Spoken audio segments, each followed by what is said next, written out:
Some confessions leave you stunned, not just because of the crimes, but because of how cold, calm, and even casual the criminals are when spilling their darkest secrets. Imagine a teenager claiming to be God's judge, a father pretending to grieve while knowing he killed his entire family, or two young girls stabbing their friend to please a fictional monster. These aren't just stories. They're chilling real-life interrogations caught on tape, where reality is scarier than any crime thriller. What drives someone to confess so openly, or worse, believe they did nothing wrong? It don't matter nothing. Right. But the problem is that I don't like killing people if they don't deserve it. Okay.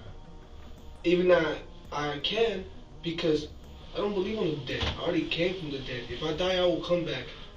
Imagine being a detective expecting a standard confession, only to be blindsided by a delusional manifesto.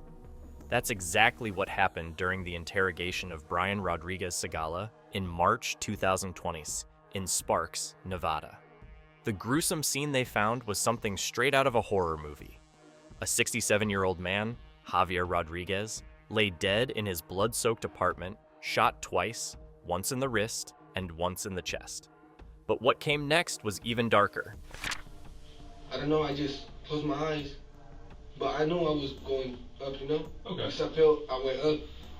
When detectives sat down with 19-year-old Brian, they weren't prepared for his chilling confession. He claimed he had come back from the dead through divine intervention and now served as a biblical enforcer. In his twisted worldview, Javier was a sinner, deserving of divine punishment, delivered by Brian himself. He described the murder as if reading from scripture, detached from reality, confident in his role as God's self-appointed judge and executioner. What makes this case especially horrifying is Brian's eerie calm. He confessed to the crime without remorse, as if he'd just completed some holy mission. His explanations were drenched in religious symbolism mixed with paranoid delusions, probably fueled by years of meth abuse. This wasn't just a crime it was a horrifying collision of psychosis, drugs, and a total break from reality, making his interrogation one of the most chilling ever recorded. How is it possible that a woman and two kids are just completely gone off the face of the earth? I promise you, I have nothing on my hands. I did nothing to those kids or her. If you've ever doubted the existence of evil hiding behind a perfect family facade, Chris Watts will erase those doubts. In August 2018, Chris reported his pregnant wife, Shanann, and their two daughters, Bella and Celeste, missing from their home in Frederick, Colorado. He played the heartbroken husband flawlessly on TV, begging for their safe return. The only problem was, he already knew exactly where they were. When detectives questioned Chris, he delivered a textbook performance, appearing devastated while sticking to a well-rehearsed script. He thought he could outsmart the FBI, but he underestimated the art of interrogation. Investigators picked up on his lack of genuine emotion and shifting body language. He claimed his family was just gone, but his cold detachment exposed his lies. The facade crumbled when Chris finally confessed, but not before blaming his wife, claiming she killed their daughters in a fit of rage, forcing him to kill her in self-defense. It was a desperate, twisted attempt at damage control. The truth? Chris strangled Shanann and smothered his daughters, disposing of their bodies like garbage. His lack of remorse and sociopathic manipulation made this interrogation a masterclass in breaking down a cold-blooded killer, and a haunting reminder that even family men can harbor unspeakable darkness. Jeffrey Dahmer's name still sends shivers down spines, and for good reason.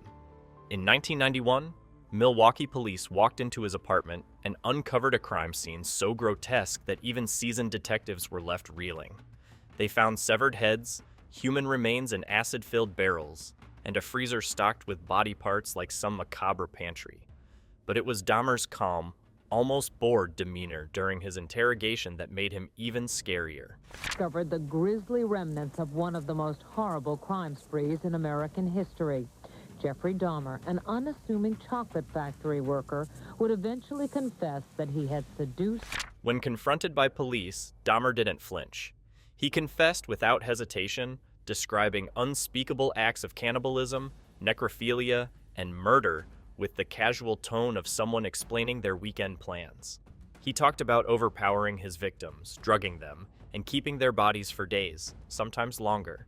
There was no emotion, no regret, just cold, clinical detail.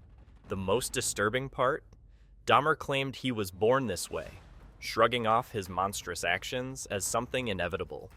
His lack of humanity and chilling composure have made his interrogation tapes some of the most disturbing ever recorded.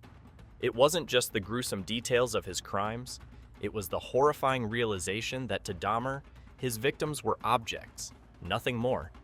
His evil felt almost mechanical, proving that sometimes real-life monsters are far worse than anything Hollywood could dream up. Not very. And then we stabbed her. You stabbed her? With a knife. You stabbed her from what? Huh? You stabbed her from what? Back in May 2014, in Waukesha, Wisconsin, two 12-year-old girls, Anissa Weier and Morgan Geiser, lured their friend Peyton Leutner into the woods and stabbed her 19 times. Why? To appease Slender Man, a fictional internet character from the darkest corners of online horror forums. They genuinely believed that if they didn't kill their friend, Slender Man would murder their families. It's the kind of story that makes you wonder what happened to common sense, or at least decent parental internet filters. The interrogations of Anissa and Morgan were chilling, not because they were cold-blooded killers in the traditional sense, but because they seemed detached from reality. They talked about the brutal stabbing with the same emotional investment you'd expect from kids recalling a playground argument. No sense of guilt, no horror, just an eerie calm. They described how they planned the attack for months, as if prepping for a school project, convinced they were chosen by Slender Man himself. It's a terrifying reminder of how fragile young minds can be, especially when exposed to unfiltered internet content. This was more than just kids playing a game. It was a delusion in its most dangerous form. It's a cautionary tale about the online influence that even the weakest tech advocate can't fact-check away. If deception were an Olympic sport, Jodi Arias would have taken home the gold. In 2008, she brutally murdered her ex-boyfriend, Travis Alexander, in Arizona. He was stabbed 27 times, his throat was slit from ear to ear, and he was shot in the head for good measure, but according to Arias, she was the real victim, just defending herself from a supposedly abusive ex. I know you took pictures of him in the shower just before he died. I don't think he would allow that. Mm-hmm. And the camera actually took a couple of photos by accident. Her interrogation tapes are a masterclass in manipulation. At first, Arias played the sweet, innocent ex-girlfriend, claiming she had nothing to do with Travis's death. She spun elaborate tales about being out of town when it happened, smiling through blatant lies like she was at a beauty pageant. But when detectives dropped the evidence bombshell, her bloody handprint, photos of her at the crime scene, her entire story did a backflip. Suddenly, it was almost self-defense, and she became the tragic heroine in her twisted soap opera. Treatment. I have no doubts about what my part is in all this. I'm just saying that, from what I've seen and from what my dealings are with him so far, I'm more inclined to put my faith in the things I've heard from them than from certain other people. So we know that they have gone through. Israel Keyes was the monster hiding in plain sight. A cold, calculated predator responsible for a nationwide killing spree. The FBI never even knew he existed until his arrest in 2012. He confessed to multiple murders, but only when it benefited him. Keyes made Hannibal Lecter look like an amateur. His interrogation was a psychological chess game. Keyes knew the system and played detectives like a fiddle. He confessed just enough to stay relevant, holding back details to keep himself in control. So, what are your thoughts on this? Let us know in the comments below.